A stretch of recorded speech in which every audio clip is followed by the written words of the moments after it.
오늘 우리에게 주신 하나님의 말씀 보도록 하겠습니다. 시편 28편 1절로 9절 말씀입니다. 생명의 샘가 4월 29일 월요일 말씀 여호와여 내가 주께 부르짖으오니 함께 읽겠습니다. 여호와여 내가 주께 부르짖으오니 나의 반석이여 내게 귀를 막지 마소서. 주께서 내게 잠잠하시면 내가 무덤에 내려가는 자와 같을까 하나이다. 내가 주의 지성소를 향하여 나의 손을 들고 주께 부르짖을 때에 나의 간구하는 소리를 들으소서. 악인과 악을 행하는 자들과 함께 나를 끌어내지 마옵소서. 그들은 그 이웃에게 화평을 말하나 그들의 마음에는 악독이 있나이다. 그들이 하는 일과 그들의 행위가 악한 대로 갚으시며 그들의 손이 지은 대로 그들에게 갚아 그 마땅히 받을 것으로 그들에게 갚으소서. 그들은 여호와께서 행하신 일과 손으로 지으신 것을 생각하지 아니하므로 여호와께서 그들을 파괴하고 건설하지 아니하시리로다. 여호와를 찬송하며 내 간구하는 소리를 들으심이로다. 여호와는 나의 힘과 나의 방패시니 내 마음이 그를 의지하여 도움을 얻었도다. 그러므로 내 마음이 크게 기뻐하며 내 노래로 그를 찬송하리로다. 여호와는 그들의 힘이시요 그의 기름 부음 받은 자의 구원이요 요새시로다. 주의 백성을 구원하시며 주의 산업에 복을 주시고 또 그들의 목자가 되시어 영원토록 그들을 인도하소서. 아멘. 여러분, 그 1절과 2절을 읽으시면서 느껴지는 것이 있죠. 어떤 절박한 상황에 놓여 있나 보다 하는 생각이 들만한 그러한 간구가 이어짐을 봐요. 다윗의 시인데 1절과 2절을 보면 굉장히, 그리고 또 뭐 3절, 4절, 5절까지의 내용 보면 특별히 여기에서 이 주목할 만한 그 문장이 하나 있는데 2절에 내가 주의 지성소를 향하여 나의 손을 들고 주께 부르짖는다라고 이야기를 하고 있어요. 그러면 이 지성소 같은 경우에는 그 대제사장 외에는 들어갈 수 없는 곳인데 이 지성소를 향한다라고 할 때 물론 제사장이 아닌지라 다윗은 들어갈 수 없지만 성전에 가서 기도할 수 없는 상황 가운데 멀리서 성전을 바라보며 그 방향을 두고 기도를 하는 그 느낌을 받을 수가 있어요. 그렇다고 본다면 지금 이 고난과 어려움이 있는 상황 가운데 성전에 가서 기도하고 싶지만 기도할 수 없는 상황에 놓여 있음을 보게 되어져요. 그러니까 다윗의 인생 가운데 크게 두 사건으로 인하여서 그는 성전에 가서 기도하고 예배드리고 싶지만 할 수 없는 상황을 맞닥뜨리는 것이 그렇게 두 번이 있단 말이죠. 첫 번째는 그의 장인인 사울 왕으로부터 그 죽음의 위협을 두고 한 10여 년을 도망자 생활을 하는 때가 바로 그때이고, 그가 훗날 왕이 되어져서 이제 노년이 되어졌을 때 그의 아들 압살롬이 쿠데타를 일으켜서 그 왕국을 버리고 예루살렘 밖으로 피난하여 떠난 적이 있단 말이죠. 이 두 사건 가운데에서는 그가 하나님 앞에 정말 절박한 상황 가운데 기도하지만 그럴 때에는 이 성전에 가서 기도하고 싶은 마음이 간절할 거란 말이에요. 그런데 갈 수가 없는 상황이에요. 그러니 하나님의 임재가 있는 여호와의 지성소를 향하여서 그 방향을 두고 기도하는 그 마음적 태도는 너무나도 간절한 모습임을 볼 수가 있어요.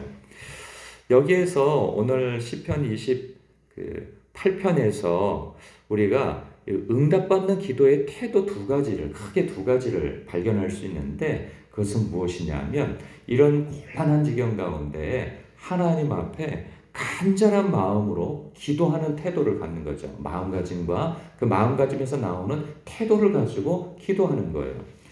여러분, 신약성경에서 그 복음서, 특별히 복음서를 보면 예수님은 완전한 인간이시자 완전한 하나님으로 오셨단 말이에요. 그런데 눈에 보이는 그 인간이신 예수님의 그 신성을 경험한 사람은 사실 그렇게 많지가 않습니다. 어떤 사람들이 예수님의 신성을 경험했냐 하면 그 삶의 절박함과 이 간절한 마음을 가지고 있었던 사람들이 예수님을 부르짖어 찾다가 예수님의 신성을 경험하게 되어진단 말이죠. 그런 사람들은 이 맹인 거지 바디메오가 있고요. 그리고 중풍병이 걸렸는데 스스로 갈 수 없어 친구들의 그 부탁, 그리고 친구들의 도움을 받아서 예수님이 설교를 하는 이 집에 그 위에 지붕을 뚫고 들어온 사람이 있는가 하면 이 혈병 걸린 여인이 이 무리들을 뚫고 가서 그 옷자락을 붙들어 그 구원을 받은 사람이 있고요. 그리고 스로보니게 여인이 있죠. 가나안 여인인데 딸이 흉악한 귀신이 들려서 예수님께 요청을 하게 되어지죠. 그 요청을 결국은 되어진 사람이 있고 나병 환자가 있어요. 근데 이 사람들의 특징은 무엇이냐면 결코 물러서지 않았고, 그리고 예수님을 만나면 내 문제가 해결받을 것이라 라고 하는 그 간절한 마음을 가지고 부르짖어서 주님을 만난 사람이 있고, 견디고 버텨서 주님을 만나는 사람이 있고, 아무 소리를 내지 않았지만 목숨 걸고 그 군중을 뚫고 가서 그 옷자락에 손을 잡아서 구원을 받은 사람이 있고요. 여기서 말하는 구원은 영혼의 구원이라기보다는 뭐 두 개 다 포함되어져 있죠. 삶에서의 그 절박한 환경 가운데에서 그 노임을 받게 되어진 것과 영혼의 구원을 받는 것, 이 두 가지가 다 포함되어져 있는 것이죠. 이렇게 절박한 상황 가운데 물러서지 아니하고 다윗의 자손 예수여 나를 구원하소서라고 소리를 외치고 만류하는 사람들을 아랑곳하지 않고 뭐 교양이고 체면이고 이런 거 다 불문하고 주님 앞에 나아가서 난 당신을 만나야 내 문제가 해결받습니다 라고 하는 그 절박한 심정과 태도를 가지고 주님 앞에 나아가는 사람, 주님의 신성을 경험하게 되어지죠. 내가 무엇을 원하나요? 내 눈뜨기를 원하나이다. 깨끗함을 받기를 원하나이다. 내가 온전케 되어지기를 원하나이다 하면서 내 믿음이 너를 구원하였노라. 그 주님의 그 대답을 듣고 그 곤란한 지경에서 노임을 받게 되어지지 않겠어요? 그래서 사실 우리가 하나님의 임재를 경험하는 데 있어서 어떤 공식은 없어요. 그러나 성경에서 우리에게 주는 하나님을 만나는, 하나님으로부터 응답받는 그 기도의 믿음의 공식이 있는데 그것은 간절함입니다.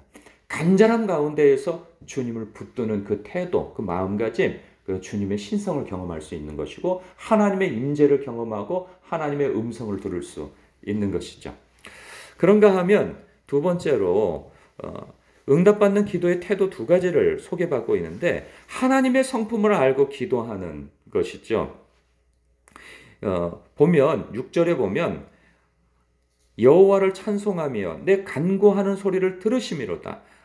하나님을 왜 찬송한다고 그래요? 나의 간구하는 소리를 들으시는 하나님이심을 알고 기도한다는 거예요. 이것에 대한 믿음이 없는 사람은 사실 기도하지 않고 기도를 해도 하나님 앞에 마음을 다해서 기도하지 않습니다. 그냥 한두 번 기도하고 내가 이렇게 기도했는데 하나님은 왜 나의 기도를 들어주지 않으셔? 이런 소리나 하고 있는 것이죠. 그러나 이 시편 기자는 하나님의 성품을 분명히 알고 있어요. 그 친밀한 관계 속에서 그동안 세월 가운데에서 하나님을 경험하고 하나님과의 깊은 관계를 가졌던 그 관계 속에서 하나님을 아는 지식이 있는데 그 하나님은 나의 간구의 소리를 들으시는 하나님이시라는 거예요. 그리고 그 하나님은 내가 절대적으로 의지해야 할 분이라는 것을 그는 알고 기도하는 것이죠. 그래서 7절에 여호와는 나의 힘과 나의 방패시니 내 마음이 그를 의지하여 도움을 얻었도다. 그러니까 내가 그분을 온전히 의지해야 할 뿐이다. 그러니까 하나님은 그러한 마음을 가지고 기도한다는 거예요. 그럴 때 8절 9절에 여호와는 그들의 힘이시오 그의 기름 부음 받은 자의 구원의 요새시로다. 주의 백성을 구원하시며 주의 산업에 복을 주시고 또 그들의 목자가 되시어 영원토록 그들을 인도하시는도다. 그렇죠. 우리가 하나님 앞에 전적으로 의지하는 그 마음가짐, 그 태도를 가지고 주님 앞에 기도하는 것 너무나도 중요합니다. 특별히 다시 앞으로 거슬러 올라가면 2절에 내가 주의 지성소를 향하여 라고 할 때 하나님의 임재를 기도하는 그 기도는 이거 하나 말씀드리고 싶어요. 10분, 20분 이렇게 기도해서 하나님의 지성소로 들어갈 수 없습니다. 하나님의 그 깊은 그 하나님의 임재를 느껴지게 하는 그 기도는요. 사실 사람마다 다 편차가 있을 수 있지만 보편적으로는 1시간 정도 그 이상 기도할 때 하나님의 임재를 경험할 수 있어요. 그것도 아주 집중하여서 하나님 앞에 마음을 다하면서 그것은 꼭 소리를 높이라고 하는 의미에서 그런 건 아닙니다. 하나님만을 마음을 다해서 집중하며 1시간 이상 기도할 때 그때 어느 지점에 이르렀을 때 하나님의 지성소에 들어가는 경험을 하게 되어져요. 그래서 우리가 보통 10분, 20분 이렇게 기도하고 기도를 지속하지 못한다면 한번 마음을 잡으셔서 한 1시간 정도, 1시간 반 정도를 마음을 다해서 기도해 보시기 바랍니다. 그러면 하나님의 지성소, 하나님의 임재가 있는 그 기도를 경험할 수 있게 되어집니다. 어느 순간에 하나님의 음성을 어떻게 듣는 거야? 이런 의문을 갖는 사람도 하나님의 음성을 듣게 되어지는 지점이 오게 되어져요. 이건 뭐라고 설명할 수는 없어요. 그러나 본인은 알게 되어져요. 아, 하나님이 내게 말씀하시는구나 라고 깨닫게 되어지는 지점을 경험하게 되어집니다. 그러니 오늘 하나님은 내 간구를 들으시는 하나님이시며 의지하는 자의 기도를 응답해 주시는 하나님이시며 부르짖는 자의 기도를 들어주시는 하나님이심을 알고 하나님 앞에 때를 따라 돕는 은혜를 얻기 위하여 담대히 나아가시는 저와 여러분 되시길 주님의 이름으로 축복합니다. 기도하겠습니다.